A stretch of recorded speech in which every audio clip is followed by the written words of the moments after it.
Hello guys! For today's vlog ay magluluto tayo ng adobong isaw ng baboy. So ayun na nga, bumili na kami ng aming kakailanganin dito sa May Paco Market, Manila. Pagkatapos nga naming bumili ay agad-agad namin itong hinugasan at nirekaduhan. Pinakuluhan muna namin at nilagyan namin ng paminta at dahon ng laurel. Pagkatapos nga naming pakuluan guys, hiniwa-hiwa na namin itong isaw ng baboy. Pagkatapos ay niredy na namin itong mga sangkap na ating ilalagay. Bago nga natin ilagay sa ilagay muna natin ang kanilang ingredients. Una ay itong sibuyas, bawang, at para mas malasa, ilagay na natin itong Dato Puti Oysterific Oyster Sauce. Isunod naman na natin itong Dato Puti Soy Sauce. At para nga mas lumambot at manamis-namis itong lulutuin natin ngayon, ilagay na natin itong Sprite. Isunod naman na natin itong dahon ng laurel. Di na nga namin nilagyan ng paminta dahil nakalimutan namin. Ayun, ready na!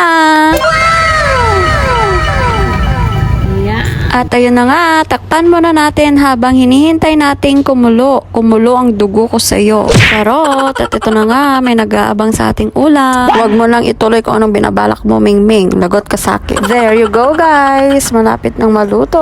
And then, pagkatapos ng ilang minuto, tapos na, meron na tayong adobong isaw ng baboy. Let's go! Kain na na! Bye! Sarap nito, guys!